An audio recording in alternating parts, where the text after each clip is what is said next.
Le Mag Loisir Week-end sur France Bleu, Laurent Petit-Guillaume. Bonjour à tous, bienvenue si vous nous rejoignez. Le Mag Loisir, c'est tous les samedis et dimanches sur France Bleu jusqu'à 14h. À 13h30, les 4 experts viendront nous rejoindre. Ils nous proposeront le meilleur de ce qu'ils ont vu, lu, entendu, films, livres, émissions de télé, spectacles vivants. Mais avant cela, nous accueillons l'invité du Mag Loisir. C'est une belle révélation de ces derniers mois. Elle a conquis le public français grâce à The Voice. Elle a déjà à son actif une chanson qui a ému tout le monde et bam. Et aujourd'hui, elle vient nous faire découvrir son premier album, sa première tournée qui débute le 22 février. Mentissa, bonjour et bienvenue. Bonjour. Coachée, parrainée par Vianney, nommée aux Victoires de la musique, nouvelle recrue des Enfoirés, un tube qui fait battre le cœur des Français et Françaises. Et pourtant, cette histoire n'a débuté qu'il y a 2 ans. C'est le parcours de notre invité aujourd'hui et il mérite qu'on s'y arrête tout de suite.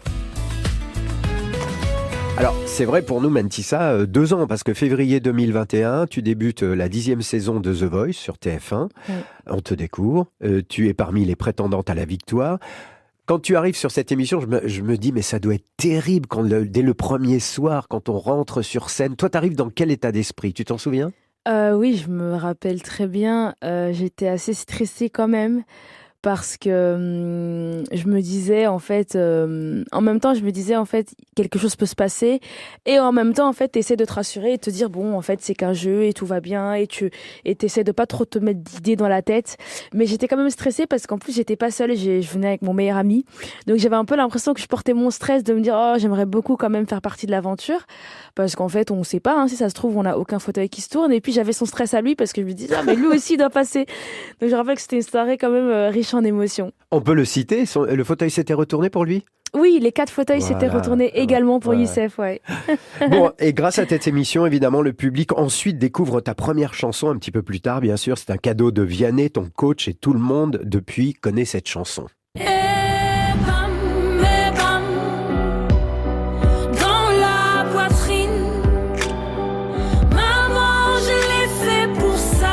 Quand je parlais d'émotion tout à l'heure, c'est tout le temps la même chose. Et encore, il faut voir sur scène Mentissa quand elle chante cette chanson et les autres aussi, vous aurez le frisson.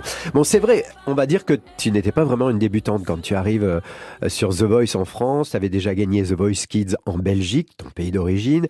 Tu avais participé à The Voice aux Pays-Bas, bon, à côté de la Belgique. Quelle chanson t'avais présentée d'ailleurs aux Pays-Bas? Une chanson en français ou en anglais? Non, du tout. J'avais chanté Perfect d'Ed Sheeran. Ah ouais. Ouais. Et il s'était retourné? Oui, bon là j'avais eu qu'un fauteuil, mais c'est déjà ça. Bon, donc différentes aventures dans ce genre d'émission. Ouais. Est-ce que faire d'ailleurs ces 2 précédentes émissions, tu savais ce qu'il fallait faire pour faire retourner les coachs français? Il y a des petits trucs comme ça qu'il faut se dire, si je fais ça, ils vont se retourner. C'est justement, on n'a pas du tout l'impression de venir avec un avantage parce que justement, on se met plus de pression parce qu'on se dit qu'on l'a déjà fait. Donc en fait, on a plutôt intérêt. C'est presque limite une obligation de se dire, il faut qu'au moins un fauteuil se retourne parce que sinon, c'est vraiment la honte, quoi.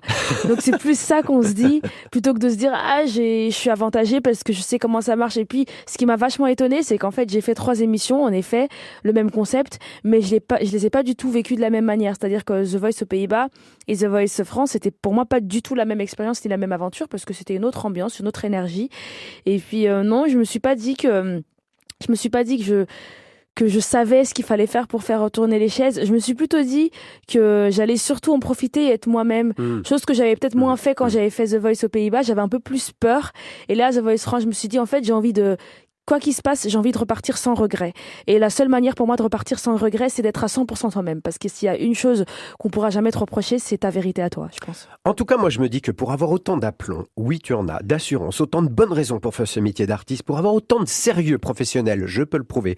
J'ai assisté à certains événements où elle est vraiment, vraiment très sérieuse dans ce boulot, dans ce métier d'artiste. Je me demande si la famille n'y est pas pour quelque chose. Je suis sûr que tu as une éducation, en tout cas, où quand tu as décidé d'être artiste, on t'a dit banco, mais il faut le faire sérieusement. Alors c'est sûr que ma maman m'a transmis des normes et des valeurs de vie assez importantes, notamment l'éthique de travail qui pour moi est très importante. Et tout simplement, je pense aussi ce qui joue, c'est que j'ai grandi assez vite, j'ai dû mûrir assez vite. La vie a fait qu'il fallait très vite que je devienne assez grande.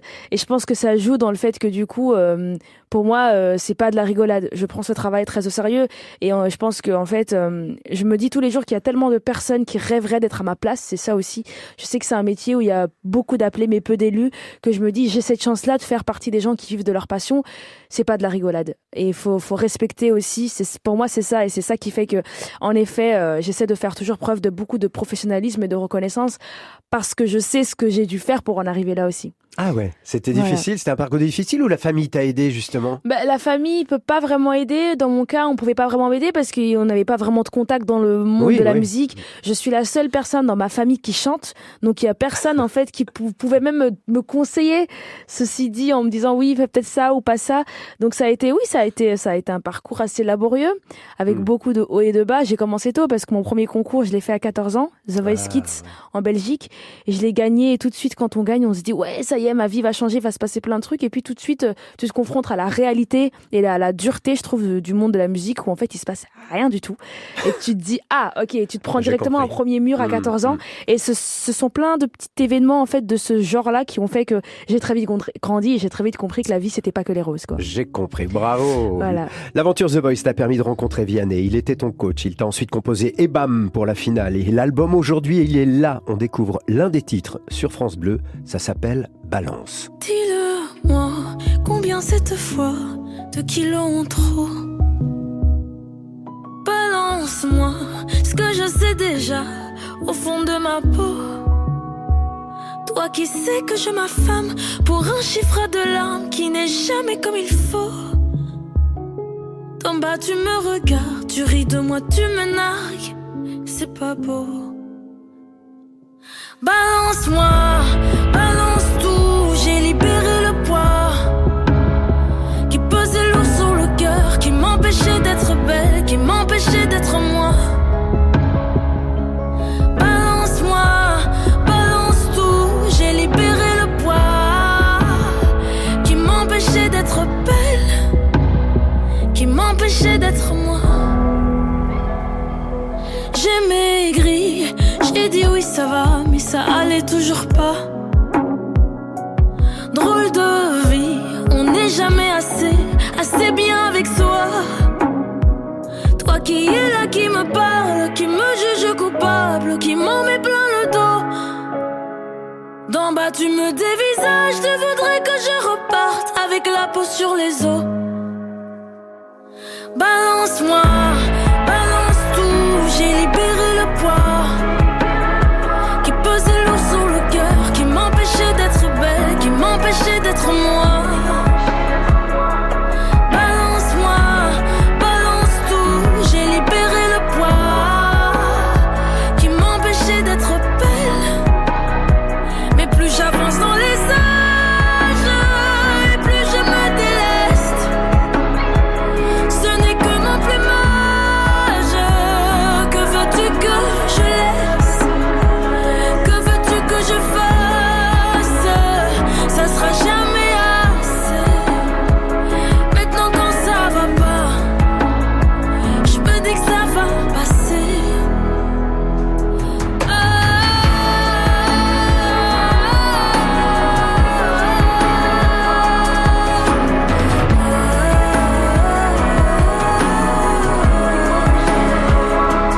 Balance-moi, balance tout, j'ai libéré le poids qui m'empêchait d'être belle, qui m'empêchait d'être moi.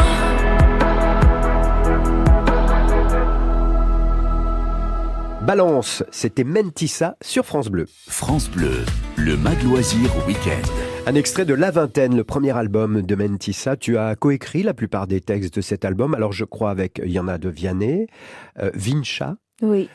Joseph Kamel. Il Ouais. en manque un ou j'ai à peu près dit tous ceux avec qui tu as travaillé sur Non, ces j'ai chansons. très peur d'en oublier Non, un. Non, il me semble que c'est les 3 Je crois que c'est auteurs-compositeurs ça. avec qui j'ai travaillé.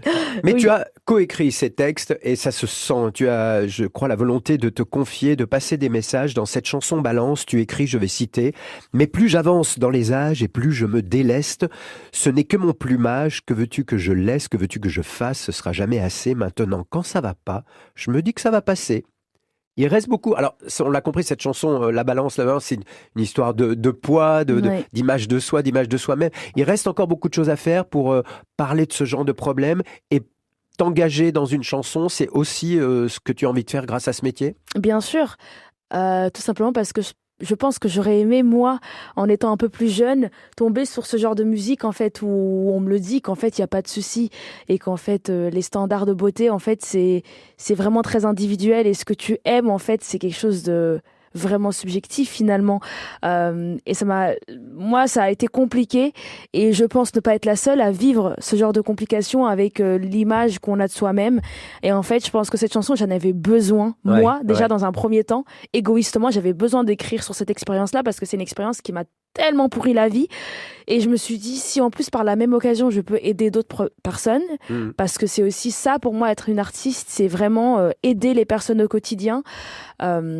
Et essayer de les soulager comme on peut. Je me suis dit, c'est Mission accomplie. C'est Je suis mission sûr qu'il y a accomplie. un écho dans cette chanson. Tu as déjà des messages Oui. de personnes qui C'est te ça. disent « Enfin, tu dis ce qu'on pense C'est ça, Ouais, bah, j'ai c'est reçu ça. Ça beaucoup de sert à ça, la témoignages et chanson. ça fait vraiment plaisir. ». Mais exactement. Ouais. Alors, tu pars en tournée à la rencontre d'un premier public. À quoi tu as pensé pour construire ce premier spectacle? Ou à qui? À qui? Peut-être un artiste ou une artiste que tu adores, que Alors tu as vu moi, mon problème déjà, c'est que je n'ai pas vu beaucoup de concerts de ma vie. Ah bah c'est pas grave. Ah bah c'est pas grave. En vrai, c'est une honte parce qu'on Mais arrive, non, on est pas du artiste tout. et en fait, on se rend compte qu'on a vu Bah, 5 concerts dans sa vie. Ben oui, mais ça veut dire que tu vas copier Euh, personne. C'est vrai. Mais ouais. Et les peu de concerts que j'ai vus, bon, c'est quand même Vianney, Coldplay. Bon, Coldplay, c'est un peu ambitieux. Je pense pas qu'on va pouvoir directement faire le Stade de France. Donc, Pas tout à fait, mais sait-on Donc, du jamais, coup, ça viendra peut-être. mais non, du coup, j'ai pas vraiment été très inspirée par ce que j'ai vu parce qu'en fait, c'était des artistes très différents, c'était des artistes masculins en plus. Moi, en vrai, on n'a pas encore vraiment commencé la résidence, donc je sais pas en vrai à quoi va ressembler mon concert. Mais par contre, ce que je sais, c'est que comme à chaque fois que je fais quelque chose dans la musique, que je vais y aller à 100%, quoi. Je vais pas tricher et je vais donner tout ce que je peux.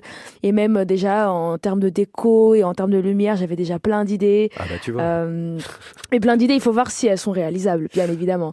Mais en tout cas, c'est sûr que j'ai envie de... Ce que je me dis, c'est que j'ai envie que les gens qui viennent à mon concert partent en voyage. En fait, j'ai envie qu'on oublie limite un peu, on laisse nos problèmes et tous nos soucis à la porte, on rentre, on passe un bon moment, l'espace d'1 heure et demie, et on ressort limite comme une nouvelle personne, quoi. Alors je vais Parce que donner ce les serait- dates. Le 22 février à Caluire-et-Cuire, le 23 à Talent, ensuite le 3 mars à Montélimar, le 4 le Chambon-Feugerolles, le 17 mars à Saint-Claude, le 21 mars à Genève, le 22 mars à Saint-Dizier, le 23 mars à Paris, c'est à la Cigale. C'est ça, Je crois que qui c'est est plein, qui est c'est bientôt complet, Il va oui. falloir rajouter un autre endroit. 28 mars à Nantes, le 29 mars à Mérignac, le 31 mars à Roye, puis il y aura Lille le 5 avril, Rennes le 8 avril, 13 évidemment Bruxelles, le 28 avril à Vichy et le 29 avril à Besançon. Je dois vivre à fond ma vie et apprendre à être sage, me choisir un avenir, trouver la meilleure cache. Un extrait de la chanson La Vingtaine que j'aime beaucoup et découvrez-la dans cet album. Et cet avenir, est-ce que tu y penses toi déjà? Est-ce que comme certains artistes, tu te dis je vis au jour le jour ou est-ce que tu as un plan de carrière? Pour moi, c'est important d'avoir un plan de carrière. D'accord. Tout simplement parce que avoir un plan et un objectif, faut pas non plus trop justement se projeter parce que ça sert à rien de se projeter. Par contre, c'est intéressant d'avoir un plan de carrière parce que ça te permet tout simplement de ne pas perdre de vue ton objectif et justement les jours où tu as un coup de mou et où tu te demandes mais pourquoi je fais tout ça, en fait ce plan de carrière là peut t'aider tout simplement à te dire ah voilà pourquoi je le fais. Donc pour moi j'aime avoir un plan de carrière tout simplement pour cette raison là, de quand il y a des moments où comme tout le monde on perd un peu l'essentiel de ce qu'on fait et pourquoi on le fait, que je me rappelle pourquoi je suis là. J'ai compris maintenant pourquoi tu m'as dit j'ai grandi plus vite que prévu. Ça s'entend énormément et on continue à discuter avec Mentissa, c'est l'invité du Mag Loisir aujourd'hui sur France Bleu, on la retrouve juste après ça. Le Mag Loisir Week-end sur France Bleu, Laurent Petit-Guillaume. Et Mentissa, l'invitée aujourd'hui, du Mag Loisir, elle dit qu'elle fait de la pop mélancolique et vous le constaterez en écoutant son premier album, La Vingtaine. Vous l'avez peut-être découvert dans l'émission The Voice, vous connaissez son premier succès et bam, Mentissa est notre invitée. On va écouter un extrait de cet album, Paris-Bruxelles. Paris, Bruxelles, Bruxelles, Paris. Dans le Thalys, c'est ma vie que j'emmène. Paris, Bruxelles, Bruxelles, Paris. Et on verra bien où tout ça nous mène. Paris, Bruxelles, Bruxelles, Paris. Peu importe la couleur du ciel. Paris, Bruxelles. Bruxelles, Paris. Bon, c'est ta vie dans ces chansons Paris-Bruxelles, c'est ta vie depuis quelques mois maintenant. Je vais rappeler que tu es originaire d'une ville qui s'appelle, bon alors je vais mal le dire, je suis sûr, Denderleeuw. Denderleeuw, pas mal. Denderleeuw ? Oui, t'étais D'accord. très proche. D'autres se sont cassés les dents, donc... C'est en région flamande, c'est pas très loin de Bruxelles. Tu fais des allers-retours régulièrement. Est-ce que là-bas, parce qu'en région flamande, on ne parle pas vraiment tous, vous êtes bilingues, hein, le français, mais vous parlez flamand. On a vraiment, en Flandre, il y a vraiment, la Flandre a sa propre culture musicale et tout. C'est vraiment, c'est marrant, c'est un pays dans un pays, quoi. Et alors, est-ce qu'on commence à parler de Mentissa, chanteuse flamande qui est partie faire carrière en France ? Alors vraiment depuis très peu, ça fait depuis l'annonce des victoires en fait qui se passe un petit truc. Victoire de la musique, la nomination aux victoires de la musique. Et donc c'est une annonce qui date de quoi, d'il y a 2 semaines. Oui, à peu près. Et donc oui, en effet, maintenant j'ai reçu quelques appels d'interviews, de magazines, de journaux là-bas. Donc c'est assez marrant, mais avant les victoires, pas du tout. Alors en Wallonie, donc le côté français de la Belgique, ça parlait, mais aussi finalement un retardement finalement avec ce qui se passe ici en France, ça parlait un peu de ma carrière, mais en Flandre, pas du tout. C'est drôle, hein, c'est très marrant. C'est intéressant parce qu'on en parlait hors antenne il y a quelques temps et tu me disais, il y a vraiment, nous on a notre culture, on a des artistes de variété, tous styles confondus, on a nos radios qui passent nos musiques, très peu de français d'ailleurs. C'est ça, des anglo-saxons j'imagine aussi. Oui, tout à fait. Donc ça veut dire que tu pourrais... peut-être traduire en flamand certaines chansons. Bah oui, pourquoi pas. J'y ai pas pensé, mais pourquoi pas. Est-ce qu'il y a certains artistes francophones qui, à part, je sais, Angèle et Stromae peut-être, qui passent à l'antenne flamande, je pense pareil. Pour moi, c'est Angèle et Stromae. Donc ils viendront à Mentissa. J'espère. J'espère bien. Est-ce que chanter en anglais peut aussi être éventuellement un objectif ? Ah, c'est sûr. Ah, j'en étais sûr. C'est un objectif, c'est une envie. Ah oui, mais obligé, parce que moi, j'ai découvert la musique et mon amour pour la musique est né de base avec de la musique américaine. Donc j'ai commencé à chanter en cette langue-là. Donc pour moi, c'est inimaginable qu'à un moment donné dans ma carrière, je fasse pas de la musique en anglais. Après, je pense que ce qui est cool, c'est que tout a son temps et le timing là est bon. Et je pense que là, pour commencer et pour, on va dire, ouvrir ce champ pour moi, c'était important de commencer en français et que les gens me découvrent vraiment sur la langue française, parce que j'avais aussi envie de me prouver à moi-même que je pouvais faire de la belle musique en langue française. Mais ce qui est sûr, c'est que je chanterai en anglais. Et d'ailleurs, puisqu'on apprend des choses dans cette émission, je constate qu'effectivement, quand on est dans une région flamande, quand on est natif de cette région, on apprend le français à l'école et on le parle très bien. C'est ça, tout à fait. Un mot sur un moment qui a dû être assez particulier à vivre, c'est l'enregistrement du concert des Enfoirés. C'était il y a quelques jours, on verra l'émission en mars. Qu'est-ce que tu gardes comme souvenir de cet événement ? Parce que en début de carrière, arriver déjà à être nommé aux Victoires de la musique et être intégré à la troupe des Enfoirés, c'est quelque chose de waouh. On reçoit ça, je ne sais pas comment tu l'as reçu, mais c'est énorme. C'est vrai. Alors j'essaie, je pense, j'ai toujours été un peu comme ça. Dans ma tête, c'est toujours, je me dis c'est énorme, mais c'est pas gagné. Il y a toujours ce truc-là où je reste avec les pieds sur terre. Parce que je pense qu'en fait, moi je pense qu'on peut y arriver très vite et on peut redescendre tout aussi vite. Donc il y a quand même ce truc où je me dis c'est cool, mais voilà, tu restes calme, tu restes les pieds sur terre, t'oublies pas d'où tu viens. Pour moi c'est très important, donc je reste assez ancrée malgré tous les événements spectaculaires qui m'arrivent depuis la fin de l'année et début d'année 2023. Mais ce qui est sûr, c'est que c'est incroyable de déjà pouvoir dire que je rejoins la troupe des Enfoirés après un an. Je pense qu'il y a d'autres personnes, d'autres artistes qui attendent peut-être depuis beaucoup plus longtemps que moi, et de pouvoir me dire que j'ai déjà cette chance-là, c'est assez fou.